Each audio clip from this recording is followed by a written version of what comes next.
the evolution of Fountainhead was that, Dan and I funded it for the first 9, almost 10 years.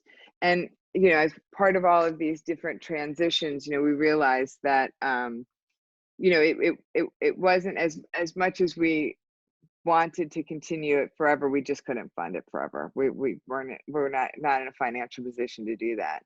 And so, we started talking like, so what does that mean? Do we sunset Fountainhead? Um, or do we find another model? And then what are the models that we can consider? Do we turn it into a for-profit model and I focus more on selling? Or do we go the non-for-profit route, which is ultimately where we went because we really didn't want, we don't, when the artists come here, they make work. We do sell work sometimes, but it's not about that. It's about giving artists what they need to push forward. And sometimes that's experimenting and working through a new project that may not turn out to be a final work of art. It may be self-care and time for themselves, because everyone needs to take a step back to take a step forward, right? You need to relieve your mind.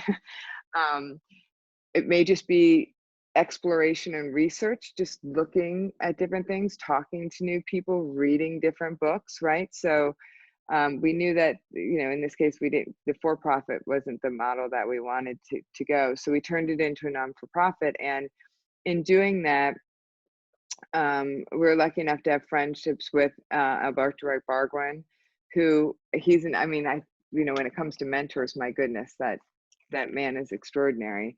And George Perez as well, for his passion. And Javier who was the president of the Miami Foundation. And I started working with the three of them.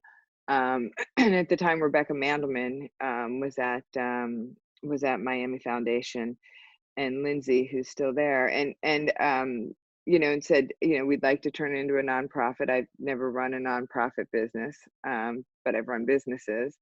And can you help us with this, and will you support it? And they all said yes. And so with the three of them, that's where we began. And Fountainhead became, because Fountainhead prior to that was nothing more than a name. Like, it wasn't a business, it wasn't in anything. Everybody was like, "What's your business name?" I said, "Well, it's really not. It doesn't really have a business name. It's not a business." So that's when we incorporated and became a nonprofit. So it was April of 2018. So 10 years.